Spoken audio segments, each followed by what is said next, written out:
most definitely. So now let's get into the Kickstarter now. So you've created the game and you have minimum viable product, right? Talk us through getting the Kickstarter off the ground.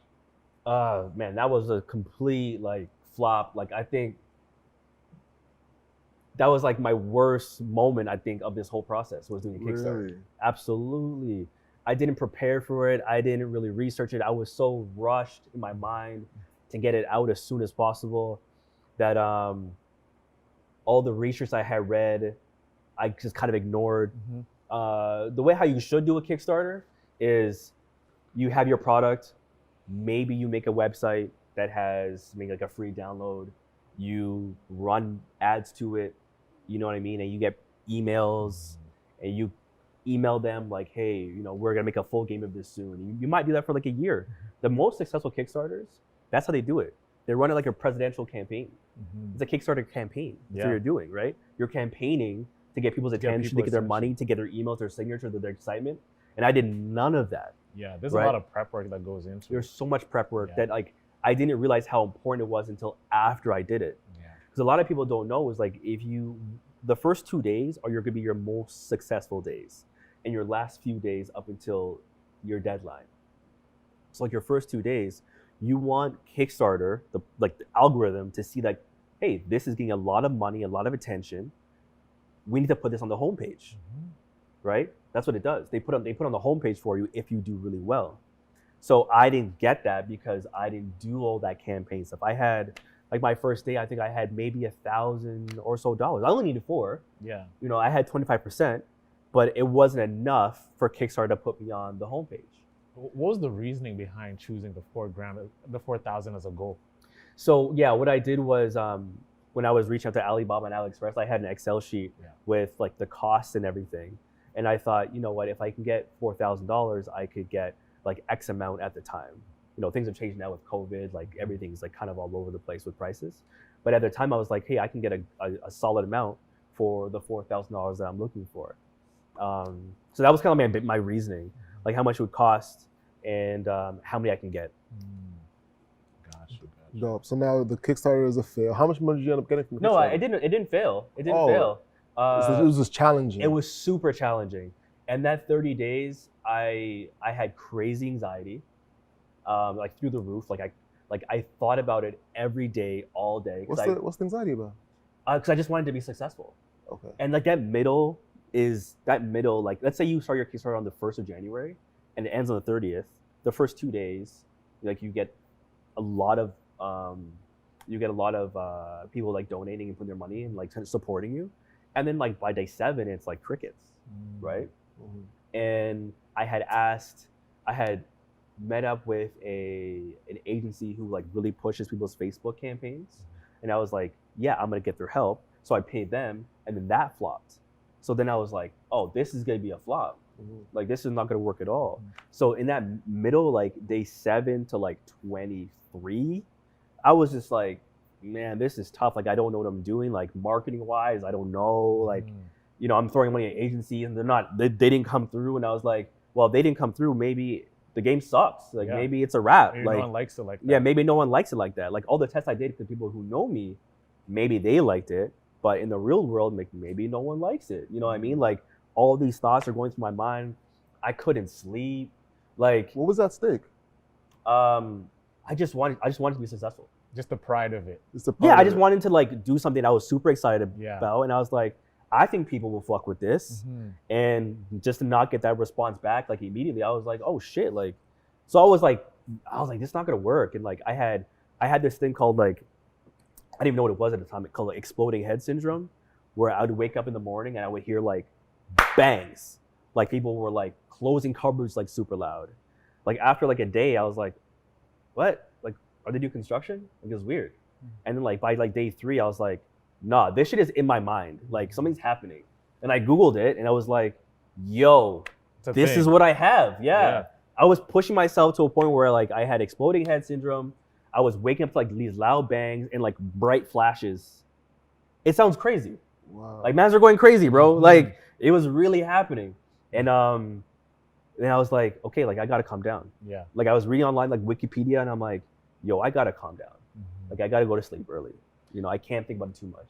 Yeah. And then towards the end, I put more money of my own money into the Kickstarter just for optics to get people to buy into it. And Facebook was really popular at the time. And I was like, hey, you know what? Like, we're 75% funded. So then people started to put more money in towards the end because it was so close. And we made the goal. But yeah, that whole process. And after I did it, I was like, I'll never do that again. Never. Do you feel like you gave it your all for that campaign? Now reflecting back on it? No, I didn't do it properly. But during the campaign, I tried everything I could to make it successful without doing the pre-work, which I should have done. So during the campaign, like I was trying, I was emailing, I was finding services where I can like download my whole Facebook friends, like their emails. Is that how you got the first ones to get out for that first 2 days? It was downloading that Facebook list?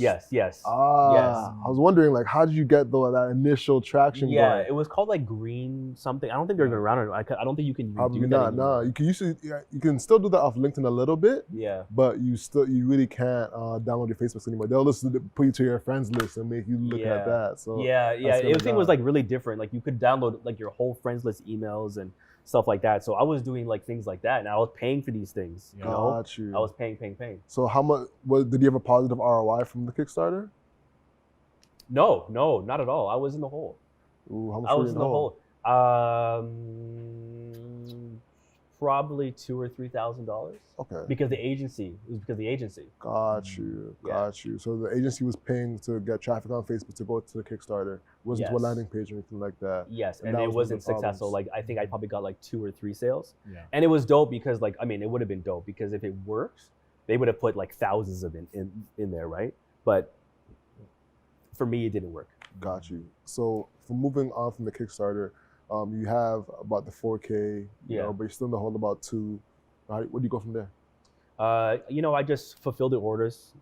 I fulfill the orders. I still work on the game. I still finish it. I do more testing. How many orders were these that you sent out? And like, what was like the margins that you were dealing with when, especially doing a Kickstarter, because you're offering an incentive to get them to buy. Yeah, what did I do? I think the incentive. I don't think I even had anything crazy. I know Kickstarter, like people go pretty, like you get free T-shirts and like all this kind of. I didn't do any of that. Any stretch goals that you had? No, dude. I couldn't afford stretch goals. Yeah.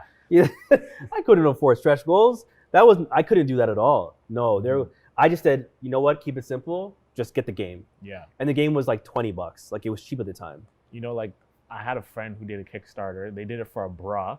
Yeah. And they offered it. So the whole concept of the bra was that, women's breasts fluctuate in size over the month because of their period, right? Yeah. So they actually sold the bra at it is a crazy, crazy low price that when they actually went to manufacture it, they're actually in the hole. Yeah. With it. So they actually ended up taking out a loan for it. And you know how you're saying Kickstarter failed for you? Yeah. Kickstarter was actually the death of their business because they couldn't fulfill the orders. Yeah. And now when they actually fulfill the orders, now they're down. Yeah, that's crazy. 30, 40 grand. Yeah, now they luckily, gotta pay that up, luckily that I didn't have that because that would have been another thing. You know what I mean? These are like some of the Kickstarter disasters that people don't think about. That if you do not do it right, if you don't plan at all they're planning for 9 months. Yeah. They had Elle magazine, they had BuzzFeed, wow. They had everyone and anyone backing them up. Yeah. That was the whole thing, was just build up towards Kickstarter. Right. Kickstarter happened, they raised $100K. Oh, that's amazing. They did $100K, but you have to think about it. That $100K, it's not really $100K. No, it's not. Yeah. You gotta like get there's all shipping, this there's manufacturing, everything like that. So there's people taxes. are not getting their bras. Right. I didn't purchase, but I just donated to the cause because of my friends. But I just saw like how if you do not plan your Kickstarter right, these are the disasters that can happen, and you have to take out money to do it. So if you look, anybody who's listening, look up the coolest cooler. The coolest cooler was a really successful Kickstarter. They had big wheels on this cooler that you can go over sand and stuff, like any kind of terrain. They had USB ports. They had a radio built in. Like it really was like the coolest cooler. Were they on Shark Tank? I think I saw something like that on Shark Tank. No, this is probably. I think that company went out of business. The Coolest Cooler. Really, eh? Yeah. So what happened? It was same thing. Same thing, eh? Yeah, same thing. Like they didn't charge enough. Yeah. People didn't get their coolers. And all the money that they had, they didn't have enough money to fulfill their Kickstarter. I think they made like millions in their Kickstarter, but it wasn't enough, and the company folded before it even started. Damn. Yeah. That's tragic. It's a blessing and a curse, this Kickstarter, Indiegogo platforms. And Kickstarter, the thing is, if you don't hit your goal, you don't even get the money. You don't get anything. At least Indiegogo, if you actually get 90% of your money, the goal, you at least get the funds. Yeah. They give you what you've made. But Kickstarter has a cachet, it has the brand, it has everything. Right. So that's where everyone knows, like, what's Indiegogo? Yeah. Well, Kickstarter, I know what Kickstarter is. Right. Yeah.